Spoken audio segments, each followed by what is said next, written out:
All right. So good morning, everybody. Welcome to the Kantech webinar series. Today's topic is ioSmart. All right. One of the good things about the Kantech ioSmart is we're going to see today on how to connect the reader and how to use it together as one. All right. We're not going to go through all the benefits and programming because of a lot of them, and we have the ioSmart for a few years. We want to recap a bit the benefits of the ioSmart. All right. So before we start, let's talk about prox cards and smart cards. What's a prox card and what is a smart card? Because a lot of people don't know the difference. A prox card is the ioprox cards that we all know, the HID prox, the Indala, all those cards are considered prox. They have little security on the card, which basically your card number, the number we use, the 26-bit, the corporate 1000, the KSF, the XSF, are written on the card in clear text. So anybody with a scanner can go and scan them. A smart card is a card that is encrypted. This card is an intelligent card. That's what we call smart. All right. And it is still physically a proximity card. Physically, you still have a distance between the card reader and the card. But the smart card is now encrypted. It has a bucket. It has a memory chip in it. All right. Of various sizes. And this bucket of memory is divided into different sectors. So every little sector is like a little bucket in the big pool of stuff, right? And in every sector, we can put information inside. For example, in one of these sectors, we can write the card number that we want. So imagine I have a lot of little buckets in my memory pool, right? And I could dump any information I want in each one. I can put the card numbers. I can put your name. I can read and write like money in there and so on. And all of these sectors, these buckets, are encrypted with an encryption key. Okay? And the only way to decrypt this key is using a reader that has the decryption key itself. Now, the benefit of this is that if you don't have the decryption key, you cannot get to the information inside that pool of sectors. So that's encrypted, and without that, you can't get anywhere. Rob, do you think of any ideas of a prox card ideal to a smart card that we use every day in our day-to-day lives? Your ATM card. Your ATM and your credit card, very good. The old Max Stripe equivalent can be seen as the prox card. Little security, very basic, right?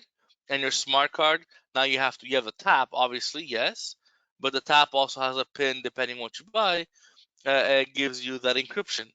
Because when you tap it or you put the pin over, and same thing, it basically decrypts the card, the memory, grabs the card number that you need, which is your credit card, and then sends it off to the processing center.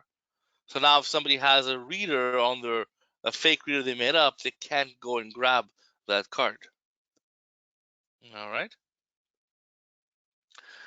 So with the ioSmart, these are the readers now that are used on those cards, and depending on the cards you have, you can read multiple different types of formats, right?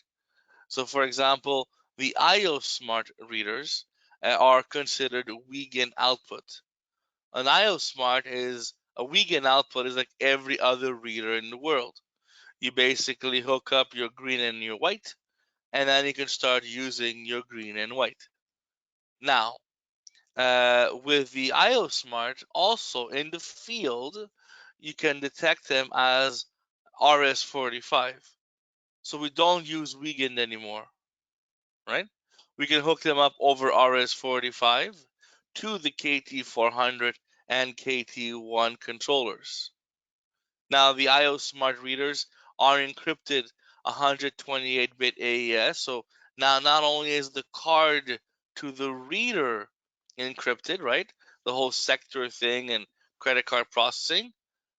But imagine you had that, you have Very nice terminal, fully encrypted. You tap your credit card, you feel safe. It decrypts your card and nobody can copy that card. And then it sends everything in clear text to the processing center. That's what Weekend is. It's a clear text output, whoop, to the system. Now with RS-45, it's encrypting that RS-45 also down to the controller. Now to go over the cool stuff, it goes over 500 feet, and we have the easy connectors like the IO prox readers back then. We have the 6 terminal blocks to easily install a controller. With the smart cards, or our new smart cards that we have, they're called the ioSmart, and we'll see those cards in a few minutes. These ioSmart cards are unique. Like the ioProx, we don't special order the cards. The cards you buy distribution are the cards you're gonna get, right? Do you care what card number you have? No. Why? Why is that? Because we accept all facility codes, right? So in EntraPass, as you guys are all aware, we enter the entire facility code in the card, regardless of the card. So the card you see on the system is the card you have. Now, Rob, all cards start with their own facility code. Yes, now. Do you know what the new facility code is? For ioSmart, it's 80. Correct. So we went the full route of the ioSmart card. So it's 80, which is the SSF number, and then we have the AB colon 12345. So for example, 8001 or 80AB 12345 as the card number, and you enter it in EntraPass the whole number. Benefit for you guys: when you go to your favorite distributor, you just pick up ioSmart cards, and you know they're gonna work on an ioSmart reader. No special orders, nothing complicated, no forms, no waiting 3 weeks for cards. You just buy the cards and off you go. Now, this is my favorite chart. Not really, it's a picture here. I'll tell you the distance. We can go up to 500 feet per line on the RS-45. So if you're gonna buy a KT-400 and you're gonna buy ioSmart readers, or you're gonna buy a KT-1 and ioSmart readers, there is no need to go weekend anymore. All right, we have a lot of integrators that still install this weekend because they're used to it. Why do you buy a Ferrari and then put 13-inch tires on it? I don't know, Rob. Maybe you have an idea why, but I don't. So when you're gonna buy a Kantech system and you buy ioSmart readers, wire it over RS-45. The KT-1 and the KT-400, they both have a secondary RS-45 terminal. The secondary RS-45 terminal serves for the ioSmart and the IO module connections. All right. So basically, in here you have your ioSmart that connects to the KT-400 over our RS-45, and you can pull 4 lines. You have a KT-400, 4 lines, 4 doors, right? KT-1, you can pull 1 line, 2 readers for 1 door. So you can go up to 500 feet per line. So it's 1,000 feet, 2,000 feet total. All right. In here, I can go 500 feet down, and on the 500-foot mark or before, doesn't really matter, I can put a secondary reader to do my in and out. On my KT-400, I can do 8 readers, 4 doors on my ioSmart.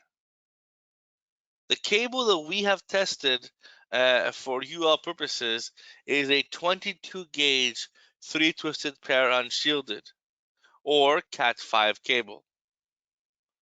So if you're gonna go install ioSmart readers, you don't need the very expensive 18.6 cables. You can simply use the Cat5e with standard Ethernet cable, and you need 22 gauge 3-twisted pair.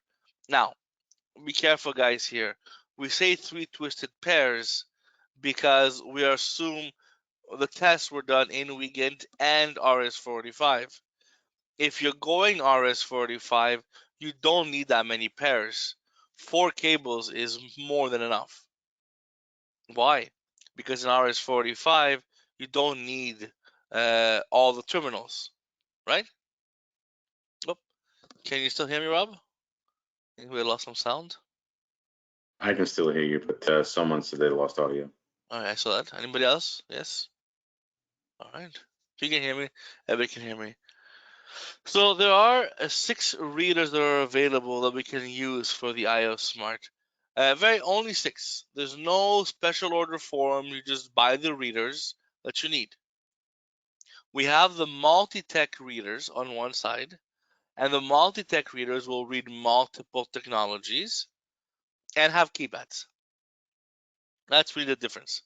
And on the other side, we have smart card only readers that will read only ioSmart and other smart cards. So the multi-tech will read a ioProx and other readers formats, whereas smart cards don't. All readers come with Bluetooth. All readers have BLE on it, which is Bluetooth. All readers have Wiegand or RS-45. It's the same one. We don't pick and choose based on our choices. It's not a buffet here. You just get the reader you want, and it has everything included. What does that save you on, Rob? Saves you on some time and some money. Yep, time, money, and also ordering and inventory. You don't have to keep 15 different permutations of the same reader, right? You notice carefully we have the single gang, the mullion one, which is on a door frame or electrical box, and then we have the keypad version of the readers. Now, as you guys can see here, we can read multiple different formats of the readers. We can read the MyFair IO smart cards. Our smart cards are of MyFair Plus EV1, which is the latest card out there at this moment. And then we could also read other MyFair cards and other smart cards also. One of the benefits here, for example, we can read something called an Opus card, which is a brand. Those are bus cards or bus shuttle cards for bus drivers, bus passes, and everything. In Montreal, there's huge projects to read those cards. Now, if you notice carefully, all the other cards are encrypted. They're smart cards. And what did we say at the very beginning? If you have a smart card that's encrypted, you can only read what's inside that sector, right? With the decryption key. If I don't have the decryption key, what can I read? And how am I reading all these other cards? I'm reading something called the CSN or UID. It's the card serial number of the card. Imagine having a hard drive, that's your sector, right? And you have all the important information for the upcoming Android phone, right? Encrypted in that hard drive. And now you give it to somebody. You tell them, read it. They can't. They don't have the decryption key. But what they could read is the serial number of the hard drive. Would that tell them anything about the content of the hard drive? No. It just tells them that this is a serial number XYZ from this maker of this hard drive, right? Useless information, but is unique. And we can read that information to also use those cards. Sorry, my bad. I went too far. The smart card version can read all those smart cards, but cannot read any ioProx or HID. So if you're doing a brand new system that does not have any access control, you can use the smart card readers. Very inexpensive, and read smart cards. Why bother paying for proximity antennas and technology when you don't need that? Whereas if you're doing a takeover or you're doing a high riser that has multiple tenants, you want to put the multi-tech readers in there, which give you the ability to read other people's cards, like the ioProx and HID procs. Now I'm gonna go through this live with you guys, but there's huge benefits of going over the RS-45. Bluetooth control, buzzer and LED control. We'll cover that in a few minutes. Um, and firmware upgrades. Again, you have full above and beyond the encryption and all that cool stuff. The fact that it's encrypted and has all these benefits, makes your life a lot easier. And we're going to go see these things live in a few minutes. Now, in the back of a reader, how do I wire this? Because you've been telling me four cables, four cables, four cables. Yes, it's four cables. And it's very easy. The minimum requirements for wiring a reader is four cables. The maximum requirement for wiring a reader, guess what? Is four cables. So basically, we attach our power, our ground, and our power. And then we attach our green and yellow in this case. Why? Because we're using quad cable, right? And here we don't need to put three twisted pairs because the twisted pair is used for weekend also. But we're not going weekend, but the test can only be done once. So we have our quad cable here, and I can do D0x minus and D0x plus. So now the weekend terminals will auto detect if they are RS485 and start communicating back to the controller over RS485. That's all I need, right? There's no LED or buzzer required. The LED and buzzer itself will only be used if it'll actually not used, is controlled, I mean, by the ioSmart reader itself over RS485. So the flashing and the beeping isn't dedicated terminals anymore. It's encrypted communication over the RS485. This is why we need only four cables, right? Is because the LED and buzzer are controlled over the RS485. Now that leaves me with two extra terminals on a reader. And you know, Kantech, we're not going to leave terminals unused. So what do we do with them? Very simple. I'm not going to go through all the details, but you can actually configure your LED and buzzer as extra inputs and or extra output or a relay. So for example, I can hook up to four inputs if I use double end of line resistors in series like we have them here, right? Or I can use regular resistors for true double end of line on an input. And I can also configure an output. So I can have inputs, I can have outputs all managed behind the reader port.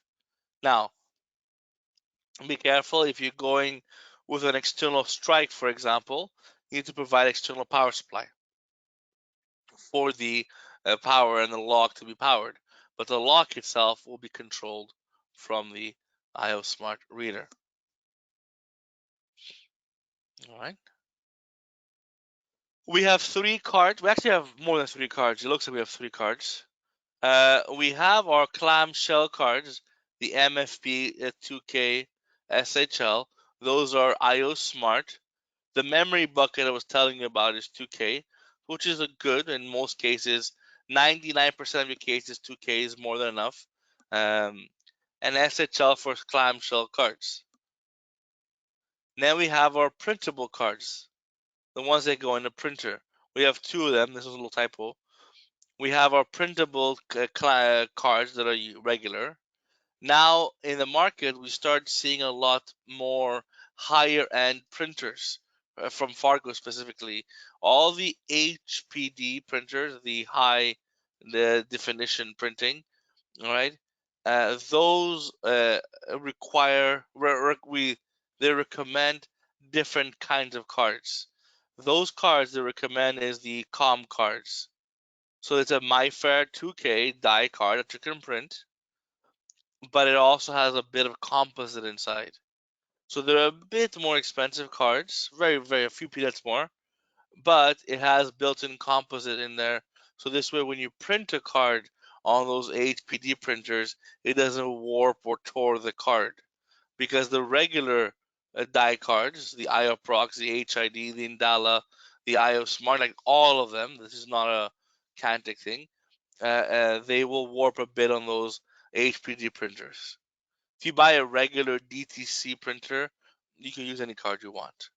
And we also have key tags if you want to use key tags to on your keychain for encryption. All right. So let's go to our software here and let's go see what we can do. First off, I put all my colors the same. I'm just gonna go change it back to a non-matrix environment. Now, if you notice carefully, I plugged in my controller and I'm communicating with my KT-400 over IP. So let's go see what happens. So I have my KT-400. Everything looks fine. Nothing special here. Now what I can do is I can hit this button here. So right here, request unassigned module. Or I can right click and then hit request unassigned modules over the operations and controllers. From here, when I do request unassigned modules, I say yes, this will go and scan the RS-485 line for all unassigned ioSmart readers. And this gives me my ioSmart serial number. So in the back of the reader, the ioSmart readers have a serial number. It's written in very nice letters, right? Now, in here, you have to enroll them because you're going RS-485 and they're all sharing the same uh, cable. We have to know which door goes with what. Now, you could write it down, take a picture, and enter it manually, but a lot of you guys have a form of encryption that's very hard to read. So we can right click and go to edit on the event and then go to assign. And this will automatically assign my ioSmart reader to its respective controller. All I have to do is pick my appropriate door. Tell it if I have a keypad. And under the terminal menu, I can choose if I have a single input or double inputs. These are your LEDs and your outputs. Remember, we were talking about that before. Or I want to use it as a lock output. So in theory, I can just pull one quad cable and 18.6, 18.2 for my power, and I'll be done. Door contact and Rex can be configured from here. And I press save. Now the reader has been enrolled and will start communicating with my controller. Was that hard? Like right click edit, I'll do it again in case I went way too fast. Right click, oops, edit, assign.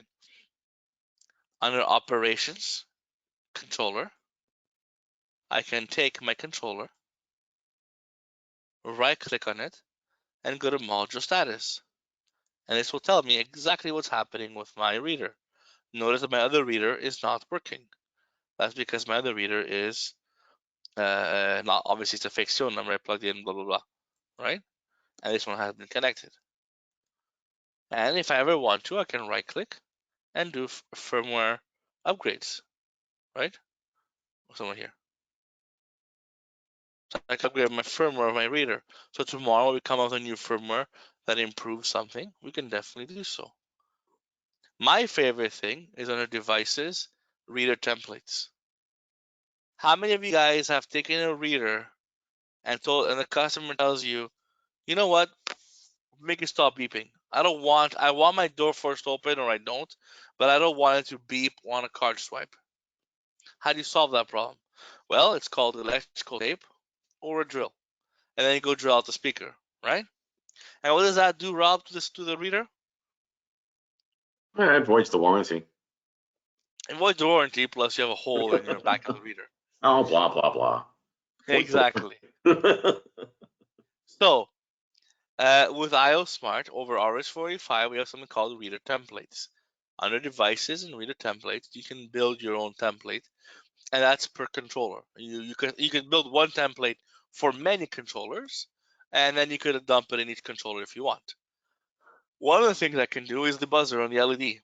All right, so I could say on card swipe, I don't want it to beep anymore, so no more beeping.